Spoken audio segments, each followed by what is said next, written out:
Jesen je vrijeme kada vrijedni vrtlari nikako ne miruju. Istražuju koje se vrste povrća mogu uzgajati i u ovo doba godine i vjerujem da nailaze na mnoštvo biljaka. O sjetvi u novembru smo već govorili, kao i o zimskom uzgoju graška. Grašak se do kraja novembra može još sijati u južnim područjima, no poseban oblik je kasna zimska sjetva o kojoj ćemo govoriti u današnjem videu. Ukoliko imate neke nedoumice, zanimaju vas različiti načini uzgoja biljaka, pravo vrijeme sjetve, prihrane ili bilo šta slično, odgovore potražite u našim video savjetima. Pratite redovno naše objave, kliknite na znak zvonca kako bi dobivali redovne obavijesti i tako će svaki savjet do vas stići u pravo vrijeme. Grašak je inače biljka koju većinom sijemo u proljeće jer dobro podnosi niže temperature. Beremo ga tada početkom ljeta i tu završava njegov uzgoj. Ne podnosi dobro visoke temperature, pa ga se tokom ljetnih mjeseci rijetko uzgaja. Velik su problem različita oboljenja kojima je grašak podložan, poput pepelnice i plamenjače. No jesenska sjetva graška odličan je izbor iz dva razloga. Prvi je svakako taj što mladi grašak posijan na jesen stiže u rano proljeće i ima veću tržišnu cijenu od onog koji se sije tokom proljeća. Pored veće materijalne dobiti, drugi benefit je taj što biljke mladog graška rano napuštaju parcelu i ostavljaju je slobodnom za uzgoj drugih povrtlarskih kultura, pritom obogativši zemlju dušikom zahvaljujući bakterijama koje fiksiraju dušik i one žive na korijenu biljaka. Uzgoj graška tokom zime ima mnoge prednosti, pa ćemo u nastavku sve to da obrazložimo i kažemo koje su mjere potrebne za uspješan uzgoj i obilan urod. I naravno tu su i prednosti koje grašak ima za kulture koje će u proljeće se sijati nakon njega.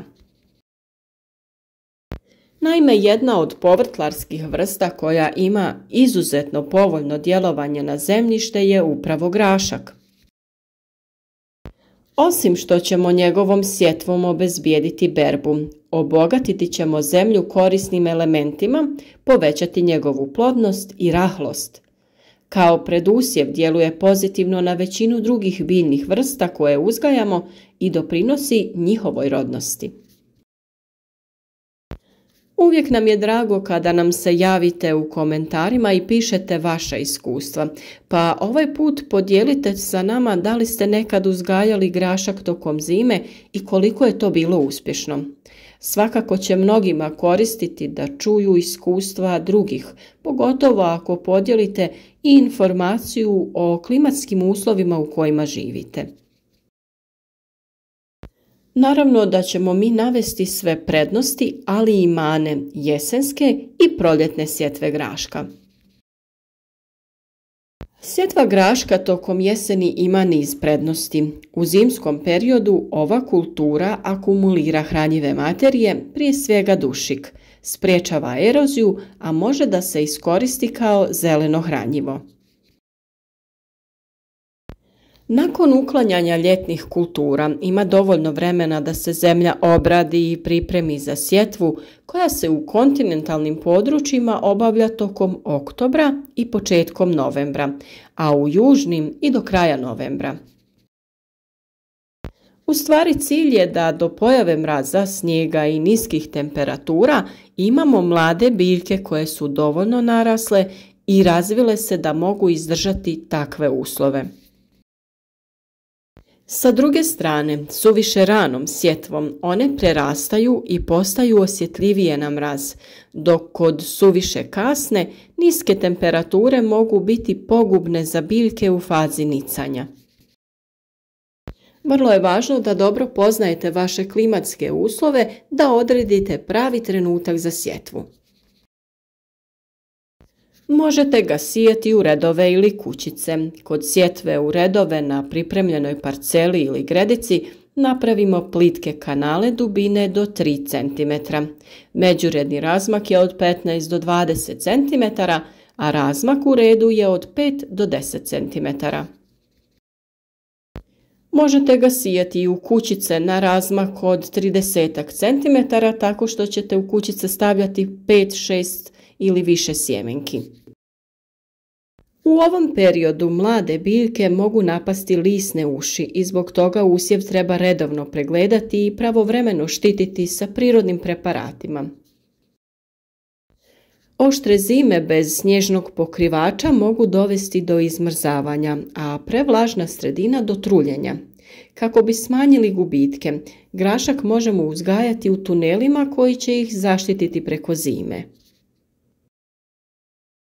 Prednost jesenske sjetve je što biljke nastavljaju da rastu u rano proljeće, ranije plodonose, imaju dovoljno vlage u zemljištu, uspiju da izbjegnu neke opasne štetočine, a tu se misli na žiške, te također izbjegnu neka različita oboljenja.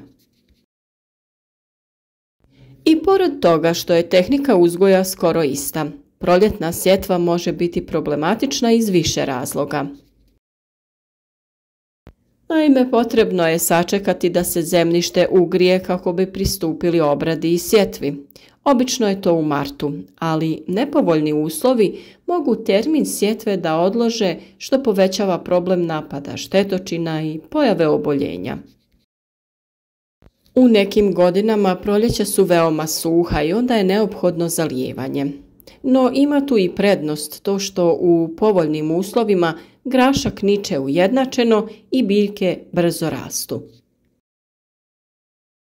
No danas ćemo spomenuti jedan poseban oblik uzgoja, a to je kasna zimska sjetva, kada u zemlju polažemo sjeme koje ostaje neaktivno uspavano zbog zimskih niskih temperatura prekriveno snijegom. Prednost ovog načina je što ovakvo sjeme klija i niče u veoma rano proljeće. Biljke su izuzetno otporne, a usjev izbjegava najveći broj štetočina i bolesti. Kao i svi načini uzgoja, tako i ovaj ima neke nedostatke. Naime, biti će nam potrebne veće količine sjemena, jer bi neki broj zrna mogao propasti. A drugi problem je neujednačeno nicanje i razvoj, što stvara probleme tokom perioda vegetacije oko zaštite i berbe. Za jesenju sjetvu graška izaberite sorte okruglog ili glatkog sjemena, jer pokazuju bolju toleranciju prema nižim temperaturama. Također, prije sjetve graška u zemljište ne bi trebalo da se unese stajsko gnojivo, jer dovodi do stvaranja velike količine zelene mase, a malo mahuna graška. Grašak niče na temperaturi od 6 stepeni, a optimalna temperatura za nicanje sjemena je oko 16 stepeni. Kada govorimo o klimatskim uslovima, treba obratiti pažnju da tokom hladnih zimskih dana i noći biljke ranog graška zaštitite malčem ili agrotekstilom. Možete i prekriti tlo u koje ste posijali grašak i on će bez problema niknuti kroz tanji sloj malča, a naravno već niknule biljke zagrnite sa većim slojem slame ili nekog prirodnog materijala. Također tu je i zaštita agrotekstilom ili improviziranim plastenicima koje prekrivate najlonima. Taj postupak obavljamo u proljeće nakon nicanja biljaka kako mraz i hladnije vrijeme ne bi usporili njegovo dalje razvijanje. Vjerujem da mnogi od vas već poznajete klimatske uslove u kojima živite, pa možete predvidjeti uspješnost kako jesenske, tako i zimske sjetve graška. Sada kada ste čuli sve prednosti, ali i mane pojedinačnog od načina uzgoja, odaberite onaj koji će vama biti od najbolje koristi. Ukoliko se radi o malim vrtovima, svakako bi vam dobro došao slobodan prostor nakon što u proljeće poberete grašak, da možete sijeti neku drugu kulturu, pogotovo onu kojoj će goditi količina dušika koju je grašak osigurao u tlu. A kada dođe vrijeme za vađenje biljaka iz zemlje, ne zaboravite da ih nipošto ne trebate čupati, nego sa nekim alatom, oštrim škarama, odrežite biljke kod korijena, gornji dio iznesite iz vrta, a korijen ostavite u tlu koji će tu biti i tokom obrade, kako bi ostao dušik koji je potreban biljci koja će se uzgajati poslije graška. Nadamo se da su informacije iz ovog videa bile dovoljno korisne da podržite naš rad sa lajkom ili da podijelite video sa prijateljima na društvenim mrežama. Kao i uvijek, tu smo za sva dodatna pitanja, pa nam se javite u komentarima ili pridružite se našoj Facebook zajednici. Podijelite slike vaših biljaka, iskustva sa vašim načinom uzgoja. U svakom slučaju, lijepo je kada imate podršku drugih vrtlara, a tome naša grupa upravo i služi.